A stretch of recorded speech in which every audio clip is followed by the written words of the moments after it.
E que essa palavra, a palavra do Senhor, ela fique gravada nos nossos corações. Vamos orar e assim nos preparar para a leitura e a exposição da sua palavra. Senhor, nós queremos te agradecer por esse momento, que é um momento, Senhor Deus, tão especial e tão importante. É o ápice do culto e da adoração ao Senhor, no dia do Senhor, que é a pregação da Tua palavra.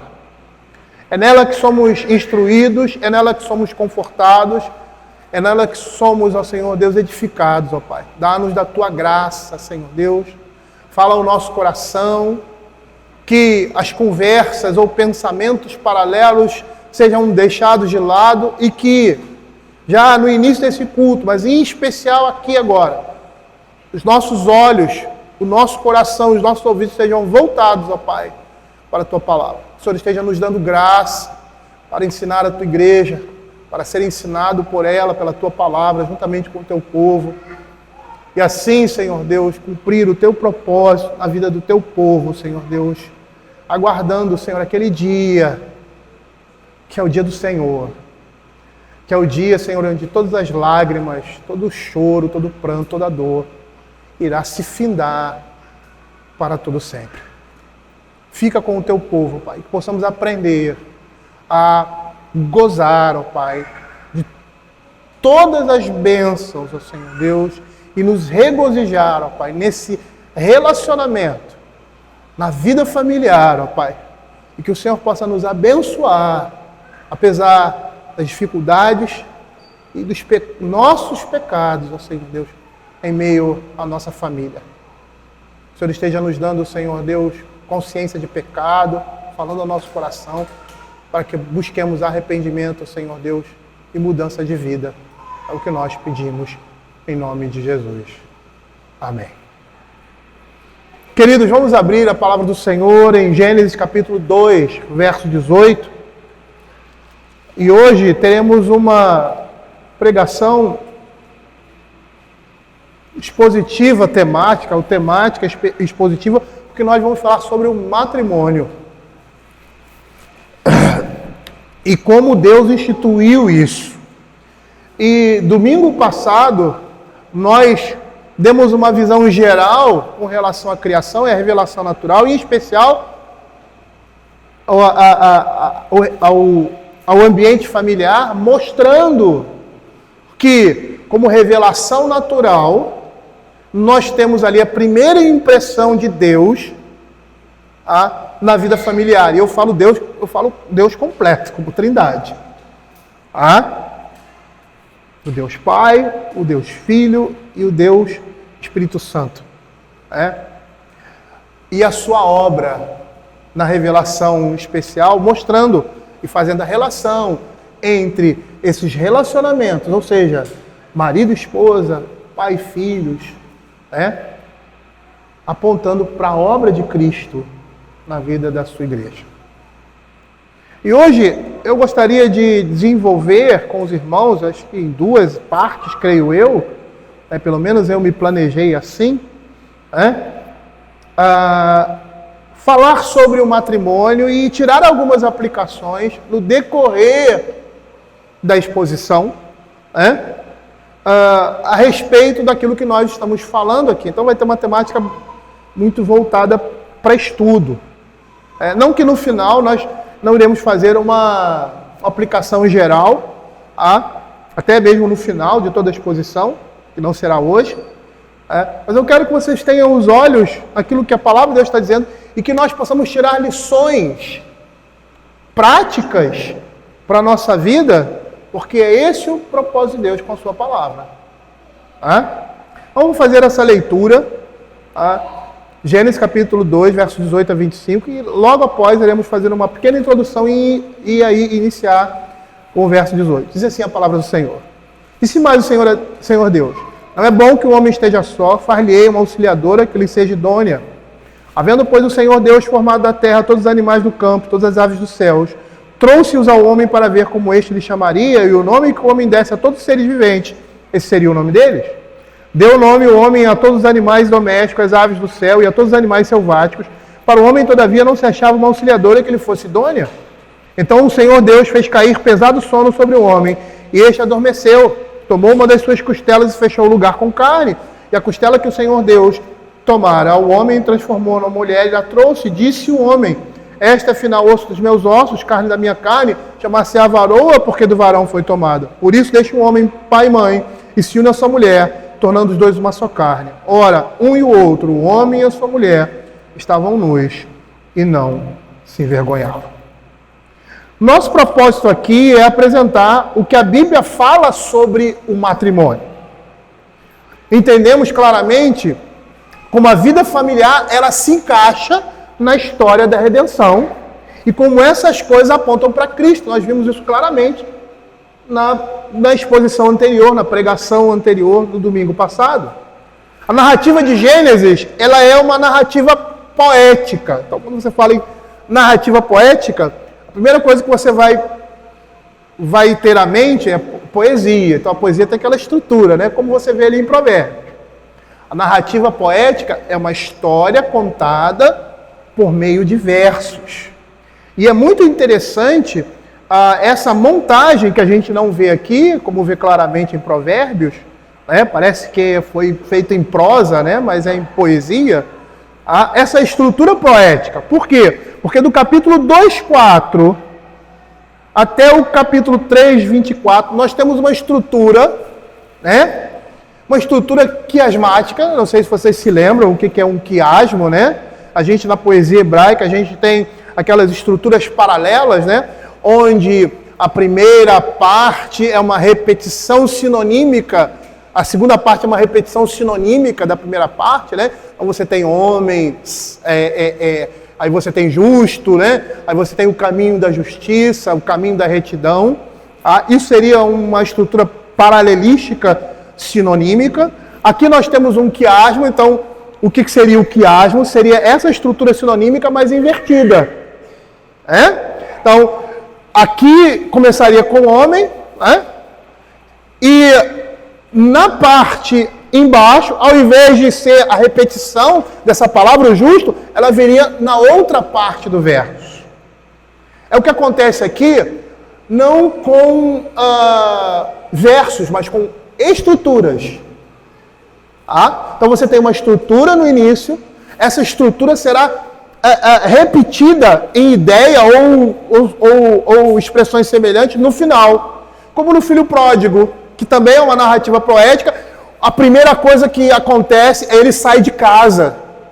O seu paralelo quiasmático, no final da história, é ele voltando para casa.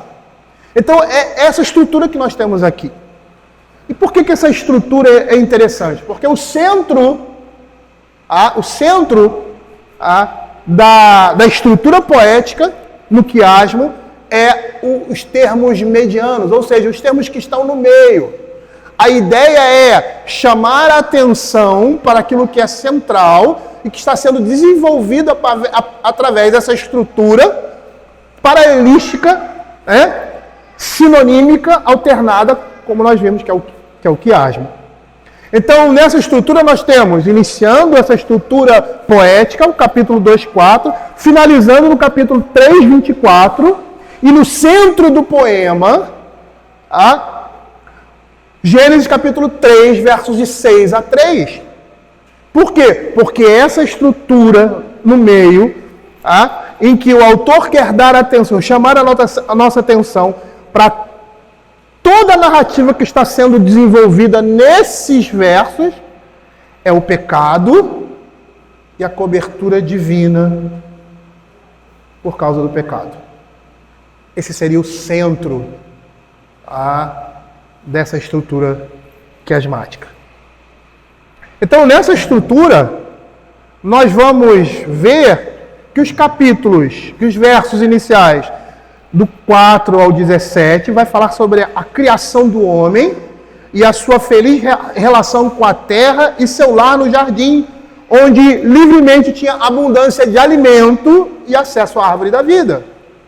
Nos versos de 15 a 25, que serão os versos que nós vamos discorrer mais precisamente, nós vemos aí a criação da mulher e sua feliz relação com o homem e a instituição do casamento. Nós vamos, dentro dessa estrutura, nos deter nesses versos. Nos versos 18 a 25.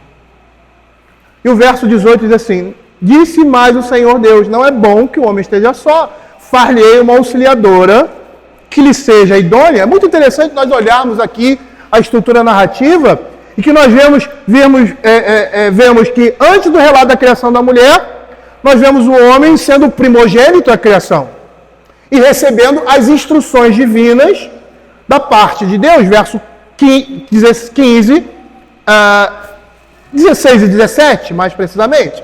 O apóstolo Paulo, lá em 1 Timóteo capítulo 2,13, ele vai deixar muito claro essa questão da primogenitura com relação à liderança da igreja, quando ele diz assim: porque primeiro foi formado Adão e depois Eva. Então, na estrutura da criação, no relacionamento, mais precisamente ali no relacionamento conjugal, o homem é o cabeça. Sobre ele cai uma responsabilidade,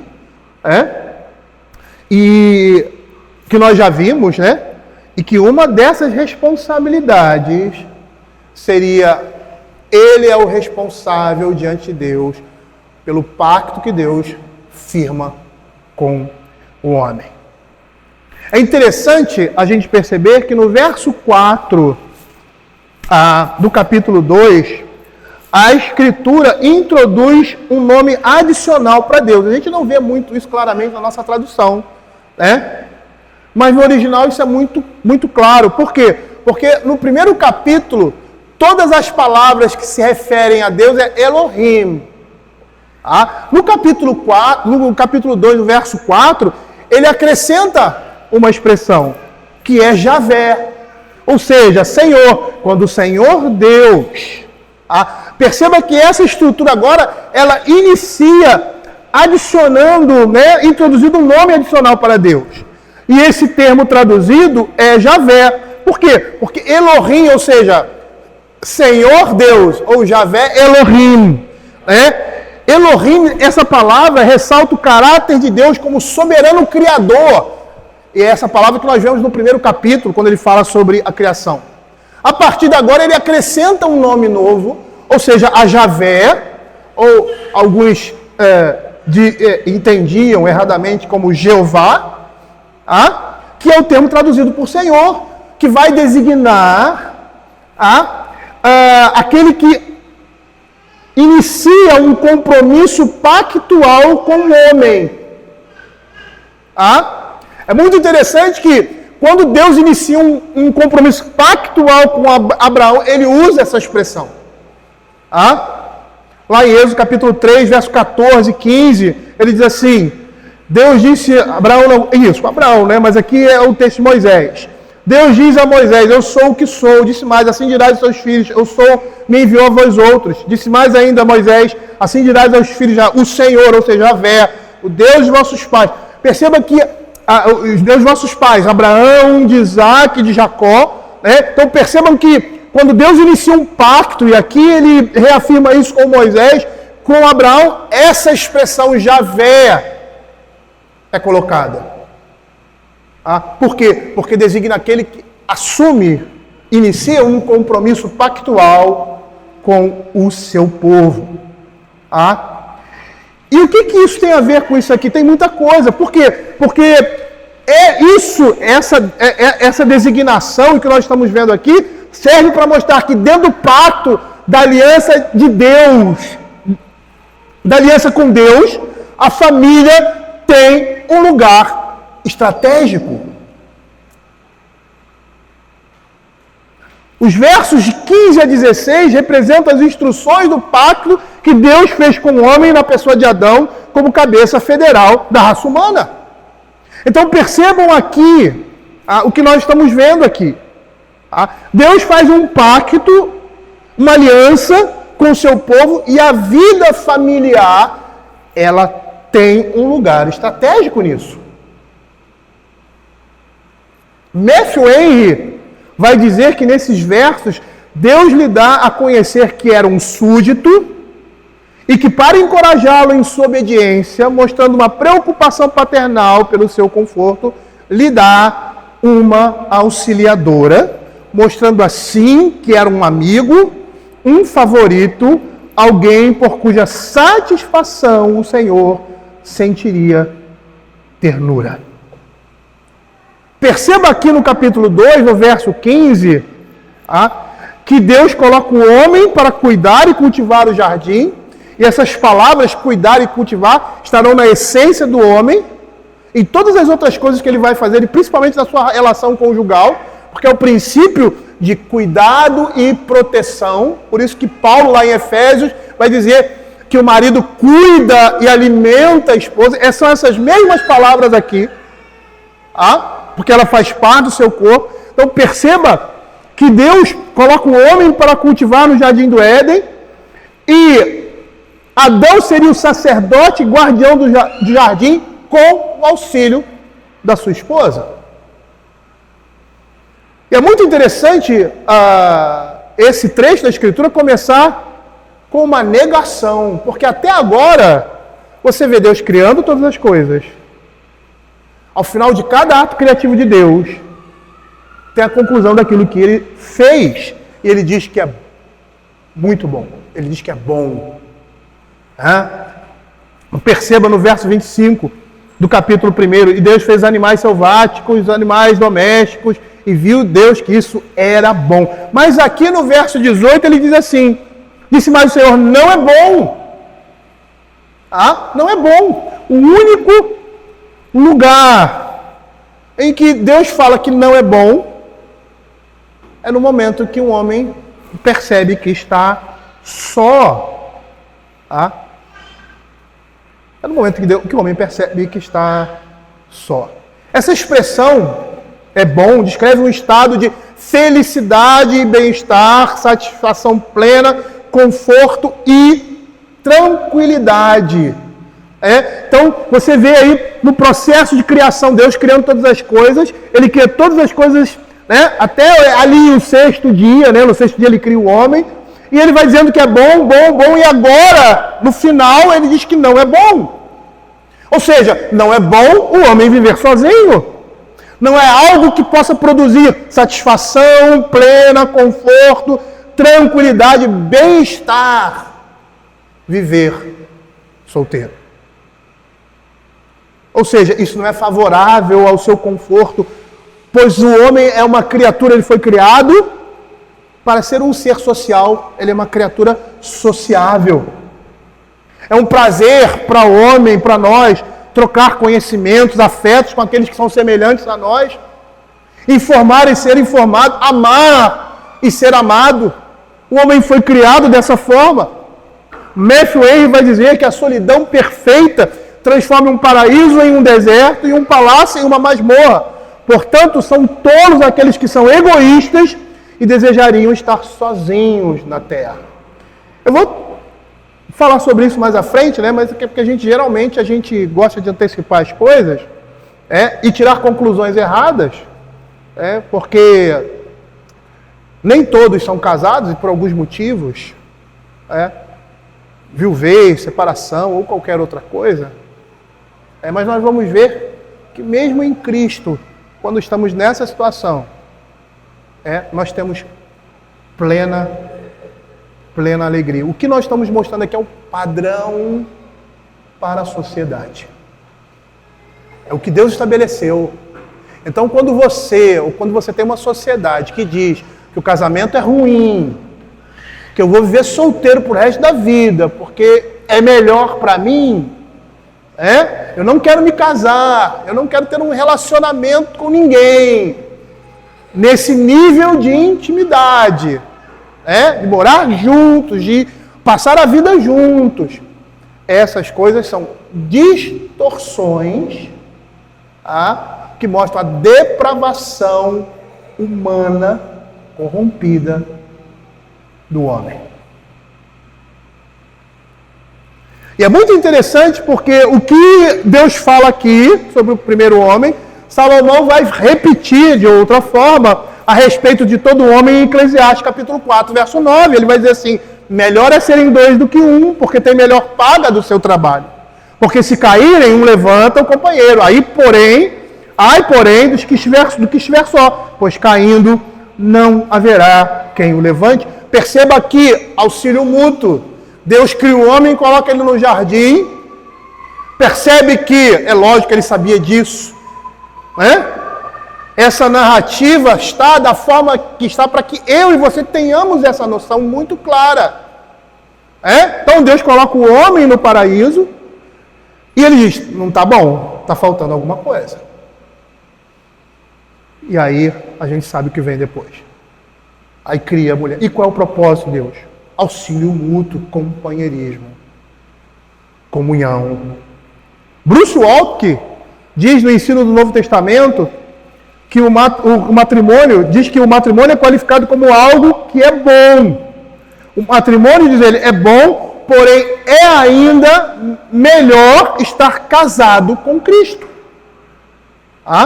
Então, no ensino do Novo Testamento, a Escritura vai dizer que o matrimônio é classificado como algo bom, como foi na criação. Mas ainda é melhor estar casado com Cristo. E lá em Mateus capítulo 19, verso 12, Jesus respondendo algumas indagações da multidão, dos seus discípulos, diz assim: e há outros que a si mesmos se fizeram eunucos por causa do reino dos céus. Quem é apto para admitir, admita. Então, o que nós estamos vendo aqui são ocorrências que acontecem por causa do pecado, por causa da queda. A morte, a separação. E que se um homem e uma mulher não são casados ou não abraçam casamentos por causa do reino de Deus, eles também podem e encontram regozijo e felicidade. Mas quando Deus planeja o matrimônio, ele planeja o matrimônio com o propósito de acarretar intimidade. E nessa intimidade você tem aí o relacionamento sexual. Deus planeja o matrimônio, o qual vai produzir como consequência intimidade e relação sexual. Bruce Waltke vai dizer que o matrimônio é um relacionamento modelado segundo Deus, que não existe em isolamento, mas é uma triunidade cercada por uma corte celestial. Nós vamos perceber, eu não vou desenvolver isso aqui, mas quero falar sobre isso, que a relação sexual no casamento é algo estabelecido por Deus e tem um propósito. O propósito é geração de filhos. Mas como todo propósito de Deus é acompanhado por algo gracioso, algo bom, o propósito da geração de filhos está relacionado também ao prazer que se tem com um relacionamento como esse. É como a comida. Existe uma doença que as pessoas não têm paladar. Quando você não tem paladar, você não tem vontade de comer. Perceba o que Deus fez. Deus colocou o desejo sexual no homem como algo prazeroso, como algo que ele deveria desenvolver e ter prazer nisso para que o levasse à procriação, para que o levasse a prazerosamente a geração de filhos. E como eu falei, eu não vou falar aqui sobre relacionamento íntimo do casal, mas eu gostaria de deixar algumas observações a respeito disso. Por quê? Porque a relação sexual no casamento não é o fundamento de um casamento. Não é o fundamento do casamento. Mas é algo essencial na vida conjugal.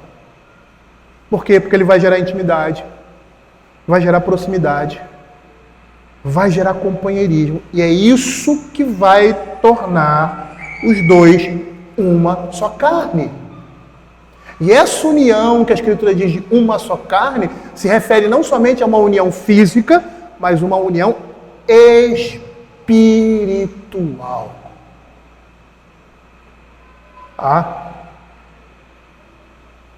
Isso é muito importante.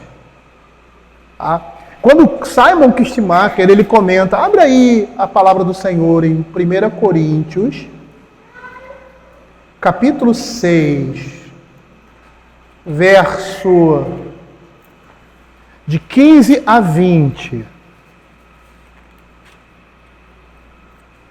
Quando Simon Kistemaker, ele vai comentar esses versos, que ele diz assim: não sabeis que os vossos corpos são membros de Cristo? E eu, porventura, tomaria os membros de Cristo e os faria membros de meretriz? Absolutamente não. Ou não sabeis que o homem que se une à prostituta forma um só corpo com ela? Porque, como se diz, serão os dois uma só carne. Mas aquele que se une ao Senhor é um espírito com ele. Fugir da impureza, qualquer outro pecado que a pessoa cometer é fora do corpo, mas aquele que pratica a imoralidade peca contra o próprio corpo. Acaso não sabeis que o vosso corpo é santuário do Espírito Santo que está em vós, o qual tendes da parte de vós, e que não sois de vós mesmos, porque foste comprados por preço. Agora, pois, glorificais a Deus no vosso corpo. Perceba aqui que o apóstolo Paulo está falando que a união física de um homem e uma mulher os tornam um só corpo. E essa união física tem reflexo, não físico somente, mas espiritual. Quando Simon Kistemaker comenta aí esses versos, ele diz que é incompatível um cristão ter práticas sexuais ilícitas, que é a prostituição e a fornicação, porque no meio lá dos crentes de Corinto, muitos deles saíam para se prostituir, buscavam prostitutas, ou tinham a prática de fornicação, que isso era muito comum na época deles, e não era considerado uma prática ilegítima.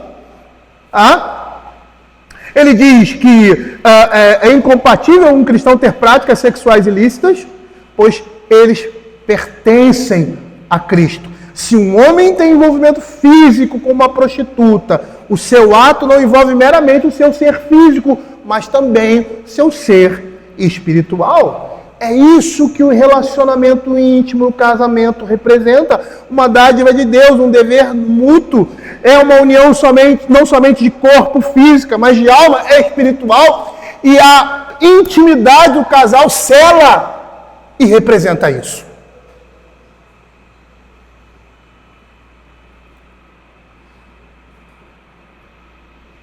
E eu, como falei, vou fazer algumas aplicações no decorrer da exposição. Porque o que acontece, não somente na nossa época, mas como sempre aconteceu. Não sei se vocês já leram aquele livro Santos no Mundo. Santos no Mundo mostra a prática dos puritanos. Quem eram os puritanos? Os crentes ingleses, em geral, vamos dizer assim, não eram só eles, que foram para os Estados Unidos, porque fugiam da Inglaterra, da igreja anglicana, porque eles desejavam um culto mais puro, uma vida mais pura, e uma doutrina mais pura. Por isso que ela é chamada de puritanos. Porque a igreja anglicana estava mesclada ou imiscuída com o que nós temos hoje de conceito de igreja católica. E nesse livro ele fala das práticas desses homens, da vida do dia a dia, e fala sobre o relacionamento conjugal. E, em particular, fala sobre a questão da intimidade.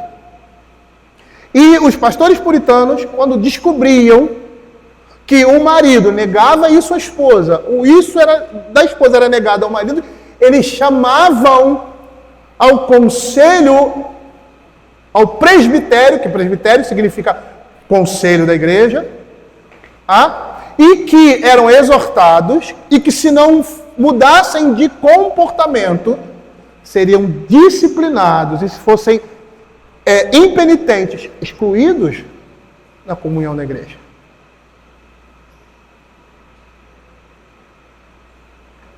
Perceba a seriedade do que isso representa, e das coisas que estão intimamente ligadas a isso que fisicamente nós fazemos, porque isso representa o que ocorre a partir dessa união de corpos, é uma comunhão espiritual que é a imagem da união mística de Cristo com a igreja.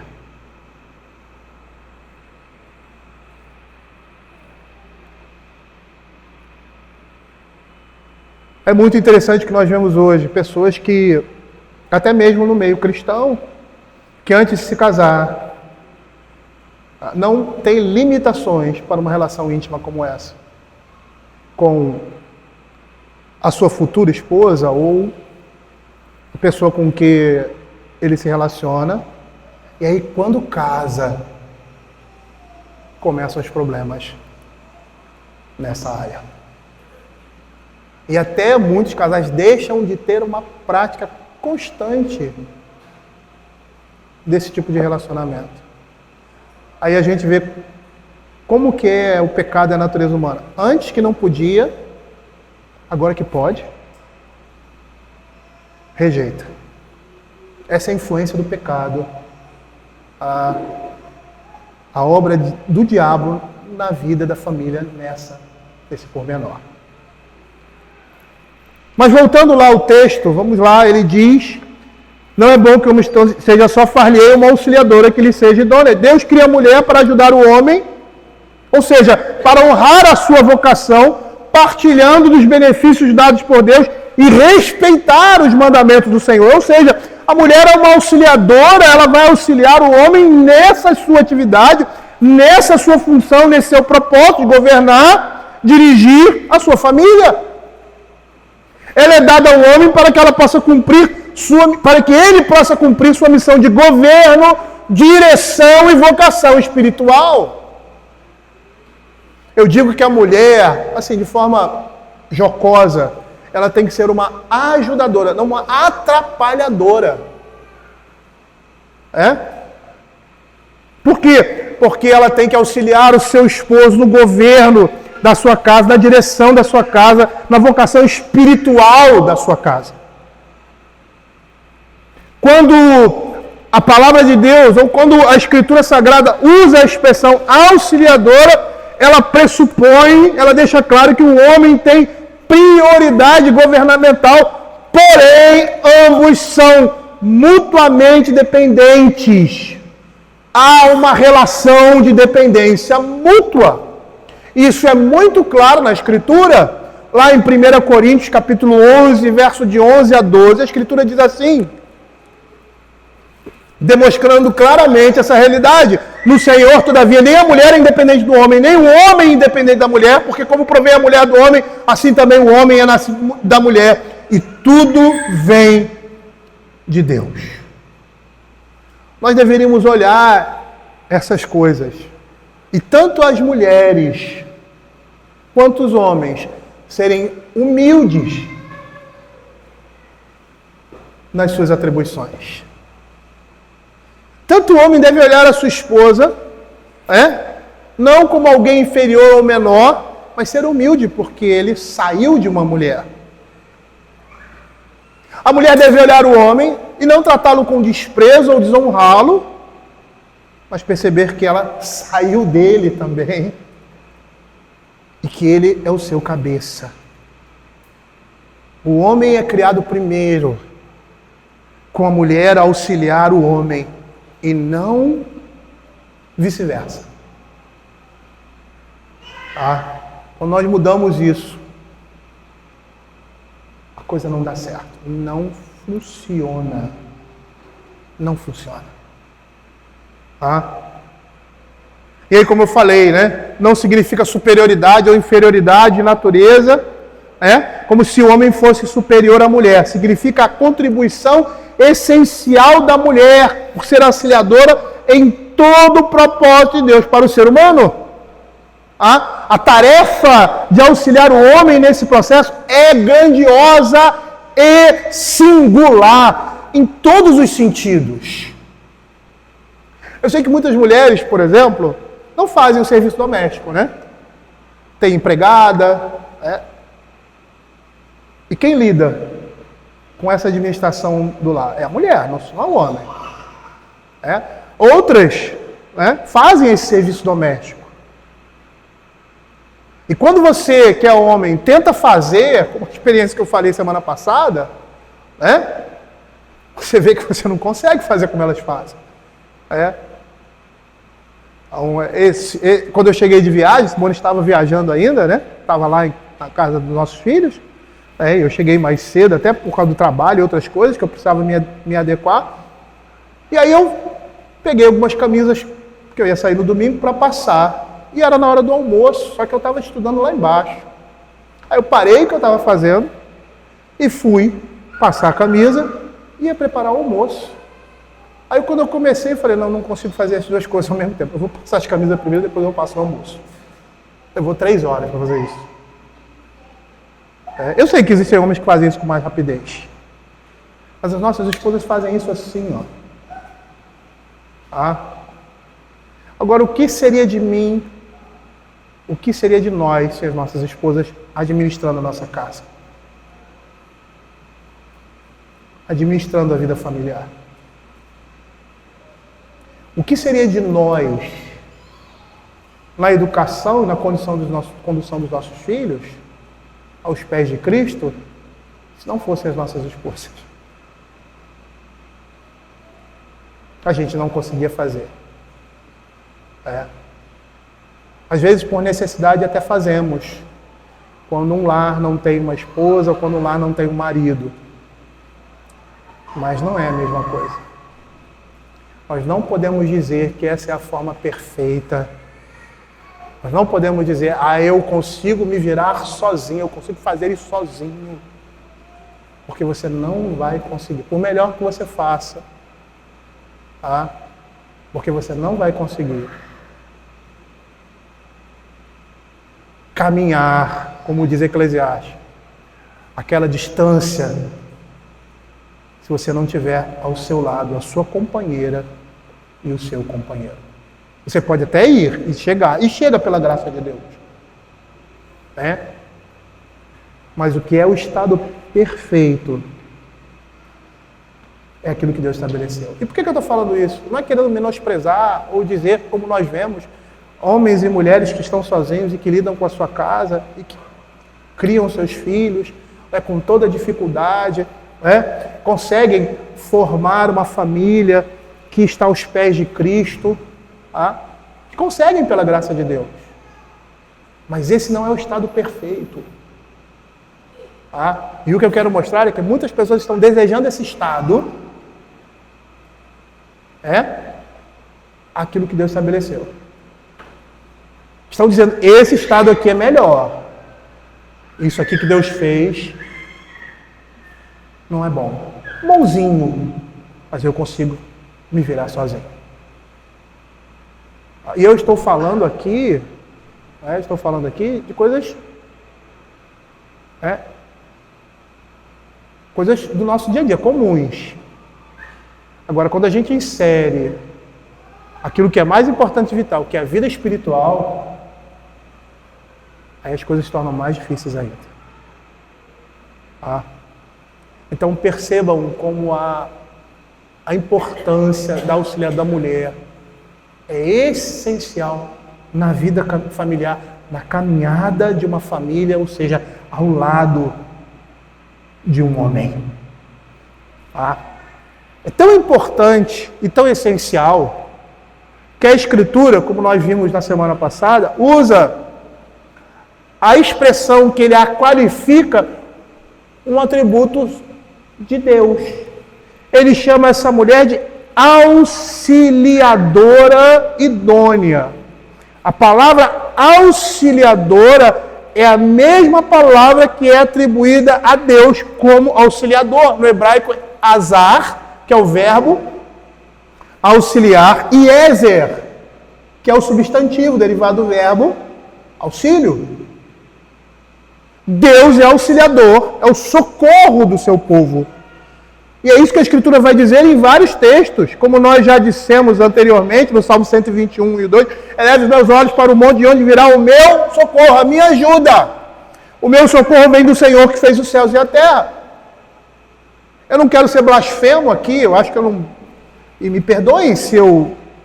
Mas perceba aqui, se você pudesse transpor esse verso e se referir à sua esposa. Eleva os meus olhos, eu estou numa grande dificuldade. Pois eu olho e vejo a minha esposa, ela é meu auxílio, ela está vindo lá. Opa, ela vai me socorrer.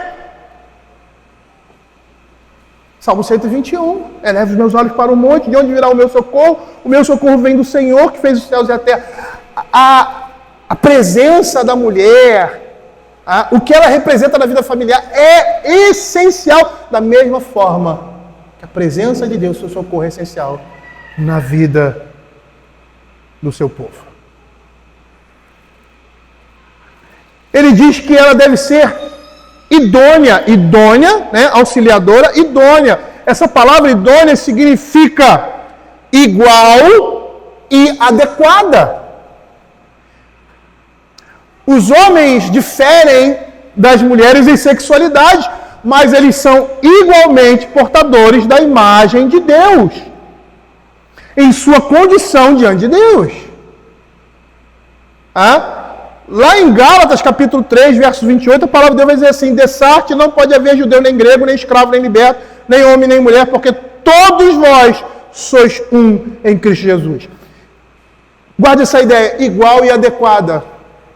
É o que significa idônea. E é interessante que nós devemos olhar a Escritura e ver o que ela está nos dizendo. Às vezes há uma dificuldade nossa de fazer essas relações, por isso que nós, pastores, né, fazemos isso com mais propriedade, porque além da ação do Espírito, que tanto eu quanto vocês têm, nós temos um munus especial. É uma vocação. Veja aqui essa expressão igual e adequada. A palavra de Deus está dizendo que Deus está trazendo uma mulher que é sua auxiliadora, que é sua representante ali na vida familiar, que é igual ao homem e adequada a ele. Quando a gente olha isso, a gente pode tirar aí uma lição muito grande. Um princípio que nós devemos seguir na escolha de uma esposa. Olha aí. Igual e adequada, alguém que apesar de diferente, ou seja, diferente em algumas coisas, tem as mesmas perspectivas, que está em harmonia com os nossos pensamentos e ideias. Às vezes a gente pensa que precisa ser crente, esse é o primeiro fator. É a porta de entrada, vamos começar por aqui.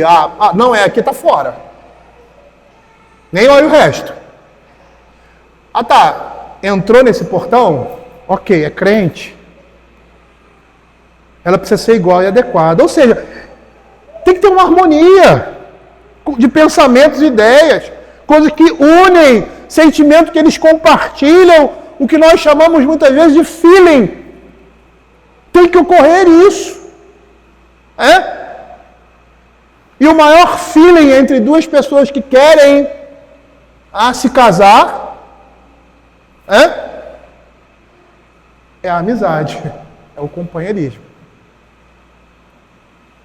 Às vezes eu vejo entre o povo de Deus esse tipo de linguagem que é mundana. Poxa, ela é muito minha amiga. Não pode ser minha esposa. É lógico que todas as amigas que você pode ter, que um homem pode ter, no nível de amizade, que um homem pode ter com uma mulher, nem todas elas serão pretendentes suas. Por quê? Porque existe o feeling, existe aquela harmonia, aquela troca de olhar, aquele sentimento. Mas essas coisas não acontecem quando você chega num lugar e vê uma mulher, um homem, e aquela coisa bate no seu coração, é puro sentimento. Se você não seguir esse padrão, igual e adequado, é crente, ótimo, então vou me aproximar, vou conhecer, vou saber quem é. Poxa, ele é um cara legal e tal, mas sei lá, ela é uma menina legal, mas ia ser uma excelente esposa, mas não sei, não é para mim. Perceba como isso é importante. E como essas coisas fazem diferença na nossa vida. Eu lembro de um caso de um jovem que estava procurando uma esposa e começou a procurar no meio da igreja e começou a conversar com ela, não era da sua igreja, de uma outra igreja, começou a conversar com ela e tal. E eu era pastor dele.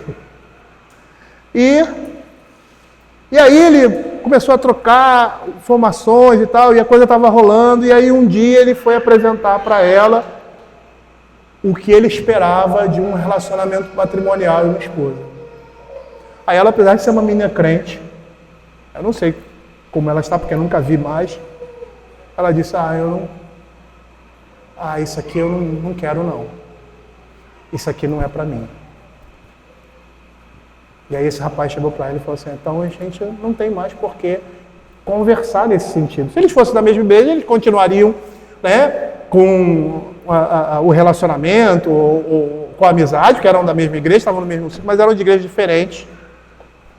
E aí ele desistiu. Os dois desistiram numa boa. Aí eu falei, realmente, você pensa desse jeito, eu penso desse, são caminhos diferentes aqui, eu acho que não vai dar certo.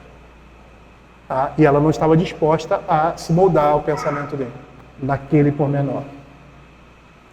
Então, continuaram amigos, mas não se viam mais porque eram de igrejas diferentes, distantes. Por quê? Porque tende a haver essa adequação. É isso que significa idônea aqui, ó.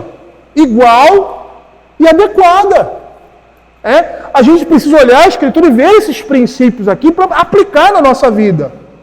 Há coisas que nos unem, sentimentos que partilhamos, essas coisas que nós chamamos de feeling, e existem coisas que às vezes não nos unem. Isso pode impedir um relacionamento mais a fundo, um casamento. Não que haja inimizade ou qualquer coisa, né? Ela gosta do Flamengo, eu gosto do Vasco. Isso para mim é imperdoável. Estou dando um exemplo ridículo, né? Imperdoável. Jamais iria me casar com uma mulher que é vascaína. Pronto, já é um motivo para não se casar. Não é um motivo legítimo ou não, mas por quê? Porque por causa daquela escolha que ela fez, ou a perspectiva que ela tem, ele acha que aquilo não é adequado para ele. Perceba como isso é importante. Perceba como isso é importante quando nós formos procurar um cônjuge. É o que a gente sempre fala. Conversa, conhece, antes de tomar qualquer decisão ou compromisso. Mantenha uma amizade como você tenha uma amizade com qualquer outra menina que você não tenha interesse, ou menino que você não tem interesse na igreja. Mas sonde, olhe, bom, é isso aí. Eu vou começar a investir, vou começar a orar por isso. Isso eu vou falar mais lá na frente.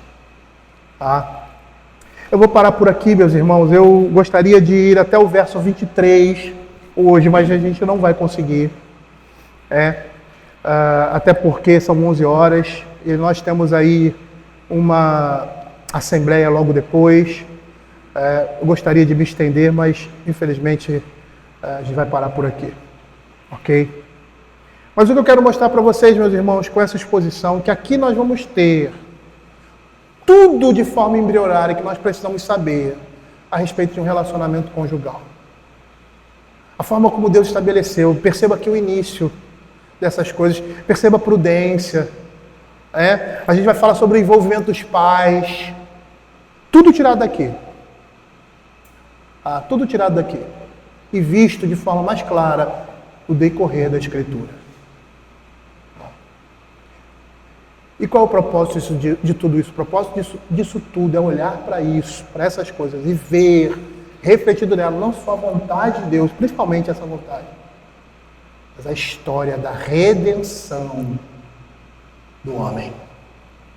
Porque a vida matrimonial, o casamento, a relação familiar, ela fala sobre essa redenção.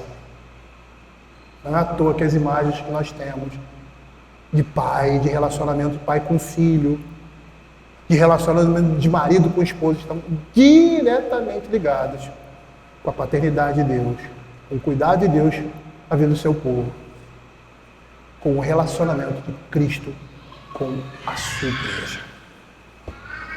E que Deus possa nos dar sabedoria para extrair da Escritura aquilo que ela está nos dizendo, para que possamos viver dessa forma e assim gozar de todas as bênçãos, de tudo aquilo que é bom, que um relacionamento como esse pode nos dar debaixo do sol, ou seja, debaixo da maldição do pecado. Porque apesar de o mundo estar debaixo da maldição do pecado, quando nós estamos em Cristo, por mais que essa maldição nos alcance, por causa da nossa natureza pecaminosa, nós vamos desfrutar das bênçãos de Deus, de todas as bênçãos de Deus, que Deus atribuiu para essa vida matrimonial, para a vida em família. E que Deus nos dê graça. Vamos ficar de pé e vamos cantar